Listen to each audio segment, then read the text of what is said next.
Hello and welcome to This Naked Chat, a podcast where six friends from different walks of life come together for honest, unscripted conversations about living alcohol-free and everything that comes with it. We all met at a live event hosted by Annie Grace of This Naked Mind in March of 2024. What started as a mastermind group with the six of us and Annie turned into some really deep friendships, filled with connection, tough conversations, and a lot of laughter. And after a year of growing and learning together, we realized that these conversations might help more than just us. So here we are, no scripts, just real talk. We are incredibly grateful to Annie and This Naked Mind for helping us get this off the ground and for the impact that her work has had on each of our lives. I am Brian, and I am joined by Kori, Agnes, Judi, Jenie, and Sammie. Let's dive in. Hey, everybody. Hello. Hey. All right. So, today, let's see. Judi, Kori, Jenie, Agnes, Brian. And we're going to pop it over to Jenie for a beauty. Where'd you find this one? I was reading something a couple weeks ago, and I think it was Brené Brown, and it was probably... It could be anything, but it was probably her most recent book about foundations of leadership. It could have been in the Atlas of Emotion. I don't really remember because I'm reading them both. The quote is, "I'm fine," locks the door. "I'm not okay," opens it. So this has been on my mind. I've been reflecting on this, particularly as it relates to professional burnout, particularly for physicians, because that's my thing. But I think it is interesting to apply it across the board. And I remember in 2012, a very hot Friday afternoon in early August.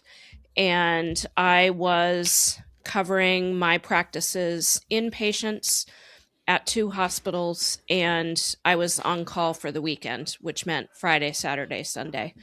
And it was busy. We had a shit ton of patients in the hospital, and I had already had several admissions. And I got a call from a friend that told me it was time for me to come to the hospice house if I wanted to have a last goodbye with my friend Stephanie. And my practice partners were not in a position to be able to cover me. And I called my husband because this gal was his friend too. And I just said, I'm going. I have to see her. And so we went and walked into the room at the hospice house where she had been for about 5 days, and sat with her parents and her best friend. And she died about an hour and a half later. She was 24 and shouldn't be dead, but was diagnosed with metastatic cervical cancer 9 months before. The drive back to the hospital was about 10 minutes, and I spent the whole time sobbing in my car and pounding on the steering wheel because I was so angry that she was dead, and parked in the ER parking lot for physicians and walked into the ER. And my most favorite ER nurse happened to be walking by the door when I walked in, and she saw me and she said, "Are you okay?" And I said, "I'm fine." And she said, "Your mascara is running," because I had neglected to do the, rear view mirror makeup check after my 10-minute sob fest. And I said, "Oh, no, I'm fine. I'll go fix it." So I went and did the spitball fix and came back out, saw my admission, had several more waiting, had a very bad code, which resulted in a death that night of a favored patient that was unexpected, and went on through a very busy weekend. And as I think about that now and replay that, how different could that have been for both me and my friend Renee, the ER nurse, if I had simply said, I am not okay? Just in that moment, how different could that have been? And yes, of course, for me, but I also think about for her, because she was the one that reached out to me because I had mascara running down my face. And I think this I'm fine business is so prevalent in our society, right? Because the most common question we're asked in a social interaction, how are you? And the most common answer given, no matter what's going on in your life, is I'm fine. When you could be having the worst day of your life. And I just wonder how different, specifically in the realm of physician burnout, how differently our daily lives could play out if we could just say to each other, our colleagues, I am not okay. I just had a really unfortunate death, and I'm really upset about it, and I just need to tell somebody. It doesn't have to go on for 2 hours. It's just that act of getting out the thoughts in the moment that I think minimizes the trauma long term. And I know that to be true for me now, but I sure as hell did not know it then. And it resulted in a world of hurt for me, and for my capital S self. So that's what I got. So I feel like you said something really important about like that. And I know for me that I think you, or at least I have this fear of, if I say I'm not okay, then I have to go into the whole thing, right? Instead of just saying, like you said, it can be very brief. It can just be like, I'm not okay. Can't really talk about it right now. I have a whole freaking, caseload of patients here. However, I'm not okay. And maybe even, like in that case, maybe it's even the more responsible thing to do, because then you're like, somebody keep an eye out on me. Like I could use more eyes today because I know I'm distracted, Yeah. I love that. Yeah. It's hard though. It's almost like a who just asked that question. Like you said, that was like a favorite nurse. Most of I think, like to Kori's point, is a lot of the people that are saying it to me, maybe I don't want to have that conversation with them. Like it's almost like you have to have a pocket of people that you can, I don't know, be vulnerable with, and being like, hey man. And then there's also the time and the place bit. Yeah. I mean, I think about what you're saying, Jenny, and I appreciate it, but I also know that there's been times that I have been in very precarious situations and people say, are you all right? And it's like, I have to say I'm fine in order to move on to the next step. And then after that next step, then I can say, holy crap, I'm not okay. I mean, if I professionally had to move through something with a patient, I had to do it. And so I had to convince myself, you can get through this right now. Where I know myself, if I said, I'm not okay, that's it. Floodgates. And I would have a real hard time regrouping. For me, so I appreciate both sides of that. Well, and like you said, it's context dependent, right? Like if a patient had asked Jenny, like if you'd ran into a patient first thing, Jenny, and like the patient had been like, oh, are you okay? Because they saw the mascara, then of course you'd be like, I'm fine. Like you don't need to put that on them, and move on. But because it was like somebody you knew, then you could have said, I'm not okay, but we'll talk about it later, kind of thing. Yeah. Totally. I'm sure this is probably more about, the deeper thing that we're even telling ourselves, right? Of like, it's fine, I'm okay, versus understanding that, no, that something's off here. I don't necessarily even know what it is. Yeah. And, in your case, you certainly did. Well, there was a lot, but I mean, sometimes it's just like, man, something's just not right here. Mm-hmm.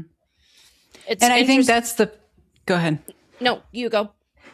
I was just thinking that's like kind of the problem though, is like because you don't know. And so you feel like you have to know before you can even go down the path, instead of just acknowledging the fact, like, yeah, something's off. I don't exactly know what it is yet, but at least I'm acknowledging to myself that. And frankly, like, you're being honest with the other person, because I guarantee they pick up on it. Like if it's somebody that knows you and they're like, yeah, something ain't right, and then you're like, oh no, I'm fine. Then they're like, you're freaking lying to me right now. But then they can also, if they know you well enough, they can put it in context and say, all right, she's not okay. I'll snag her later.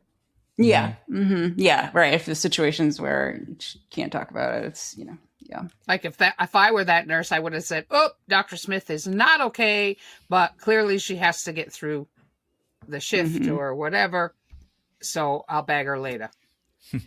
One thing you said, Brian, which also is resonant for me right now, you said something to the effect of, in those situations, we're often lying to ourselves also. And that is resonant because simultaneously, I'm doing a book club about Martha Beck's book, The Way of Integrity. And she, and this is not my first foray through this book, but it's the first time I've gone slowly and, been discussing it all along with other people. And chapter 8 is probably the ringer in that book. And in it, she talks about the most harmful thing we do to ourselves is lie, both, outwardly and internally. And so I've been thinking a lot about that in conjunction with this story and with the Brene Brown quote, and how much time, answer a lot, did I spend and do we spend as physicians out of necessity, to Judy's point, lying to ourselves that we really are fine. I got this. I'm fine. I'm fine. Doesn't Martha Beck she has something ingenious that you can say that's like, so you're not lying, but it's still like not freaking people out. And I forgot what phraseology she uses in there. I have to go back and look at it. Yeah. Crap. And I don't have my book in front of me. So for future reference. Yeah. What this all comes down to, in my perspective, is that it's all based on feelings. That's really what it is. And people are not comfortable feeling. People are not comfortable talking about their feelings.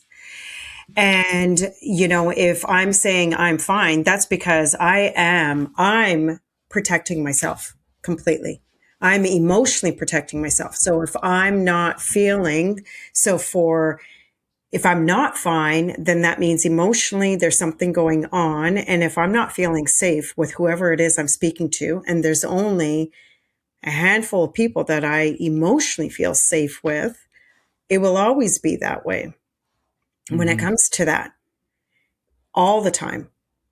So it's a whole protection that we have for ourselves. And if somebody has gone through, emotional abuse and from childhood, they're never going to, like, I'm fine is it. And that's where the cutoff is. And at that point, for myself, I don't even ask. So I'm fine. I change the subject. That's it. That means I'm not there. Because if I'm asking somebody else, how are you? Then that opens up. I have to be prepared for their emotions. And if I'm not feeling it, I don't even want to ask that question. But it becomes this automatic in society that we ask that, we say we're fine. Everyone says the same thing. So I actually practice not asking that question anymore unless I truly want to dig, like I want something out of it. Yeah. So I'm reprogramming myself from doing the norm. That's a great point about promotional protection, though. Like, you're so right that sometimes you just can't go there. You know, you or somebody else. You're just, you're lying, but like, there is a block there, and we are not gonna crack that open today. Well, it stirs up things in ourselves when somebody else is talking about it. Again, it goes back to being able to sit in discomfort. And that is something that human beings are just not, they're not comfortable. Many are not comfortable doing that. And we haven't really learned that skill, because that's like conscious practice of being able to sit in that. So then it's like we feel this burden of we've got to fix something, or then it reminds us, oh, how did we impact the situation? And all these stories start coming up, or feelings for ourselves. So it becomes one of those things that it's like, I'm fine is the safest, easiest way for all of us. But I do agree that, you know what, being able to open and talk about it actually does reduce possibly some of that level of trauma. Like, you're processing it, and we need to process it because that's the only way. So no matter what it is.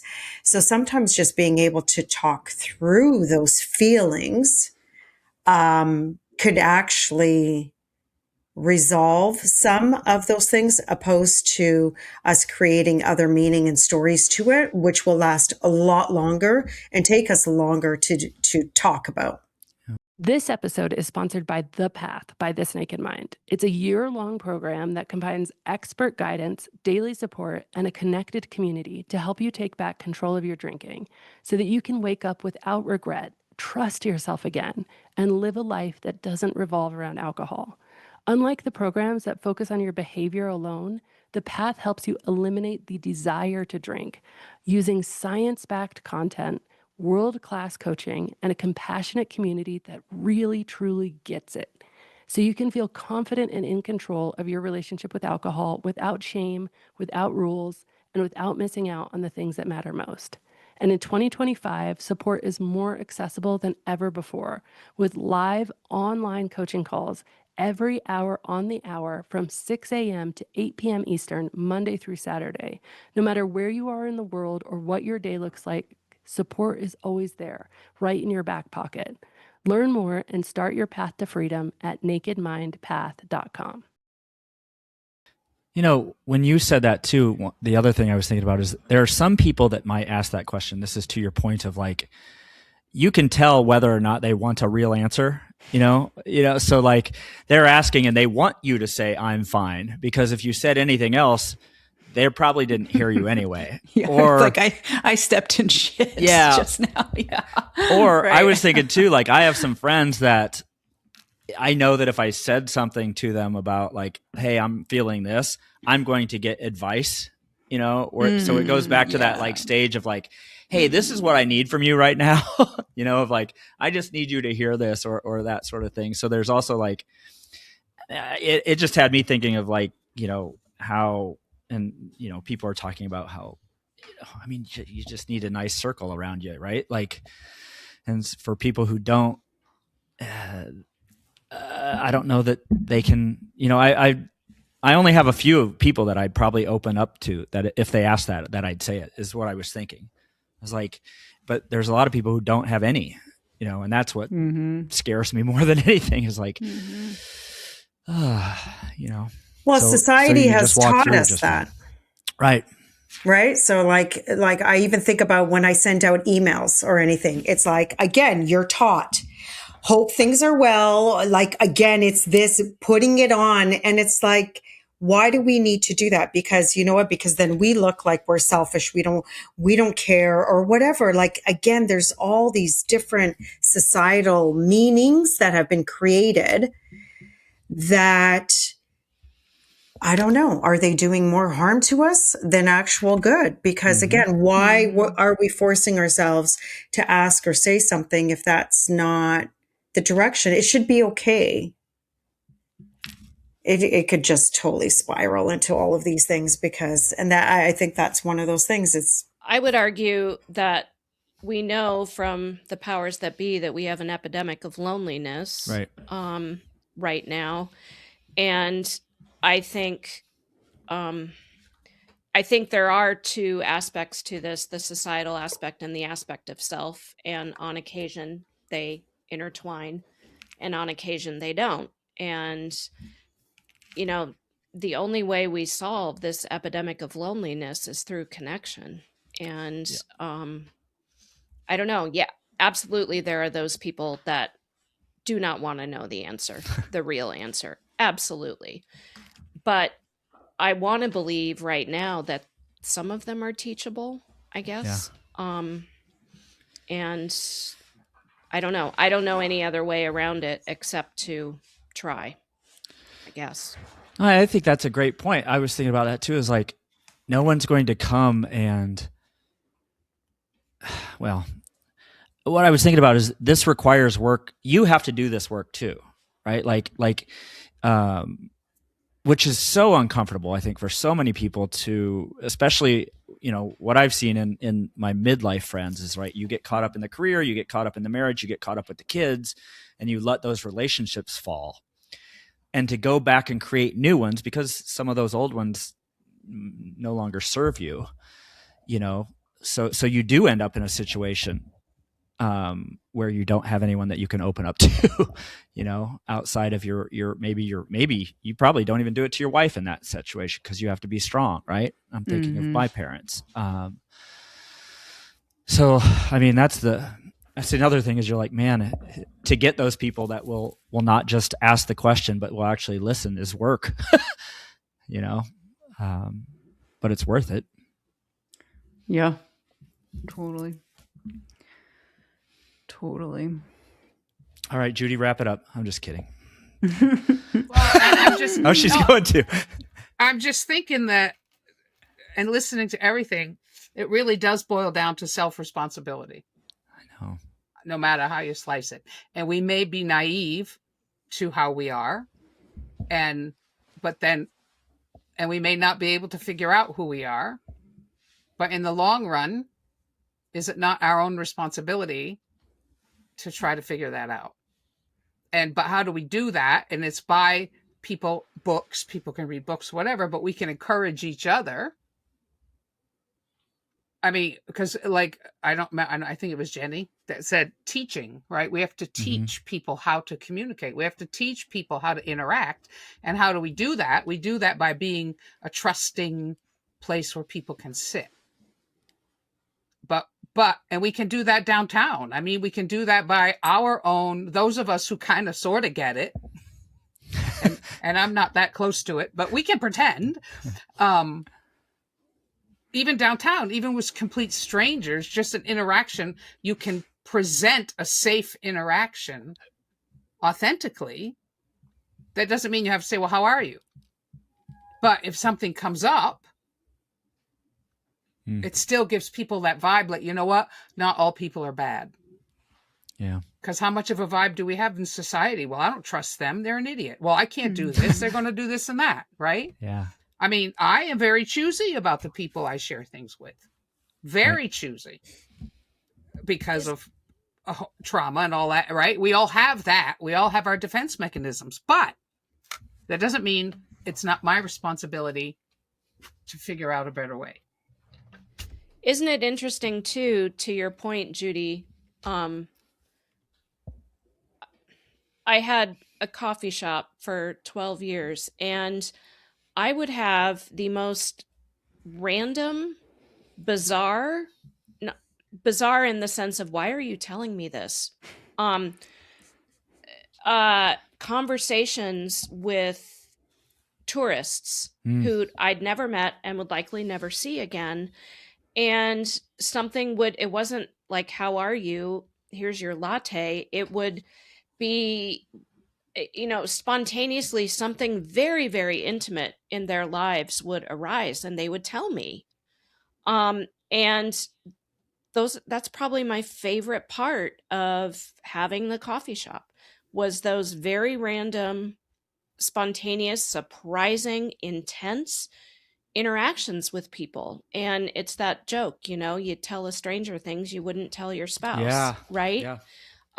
So that just came to mind, Judi, when you mentioned, talking to someone a stranger downtown. And isn't that interesting that in that situation, vulnerability seems much easier than vulnerability with people who know us best? But I think we can I think we can vibe that out, if you will. I mean, I always go back to this story that a clerk at Walmart, I was in line, and man, she was in a way. You could just see the cashier. She was in a way. And every person in front of me, all the customers were like, "Rah, rah, rah," back at her. And I got up to her and I saw her behaviors, but I'm like, wait a minute, you feel it, And I went up to her. I said, wow, people are cranky today, huh? Right. Meaning I was blaming them. And she looked at me and she just she started bawling. And she said, I was just diagnosed with cervical or vaginal cancer. Right. She says that to me like, boom. So here's this poor woman trying to do her $12 an hour job because anyway. And from then on, I always made it my point when I was at Walmart to swing by. Hey, not even a how are you, but hey, what goes on today? Kind of thing. So that's what I'm saying, though. It's kind of a extra responsibility on those of us who can appreciate that there are lots of us who can't, to kind of be that voice, to be that place of love, if you will.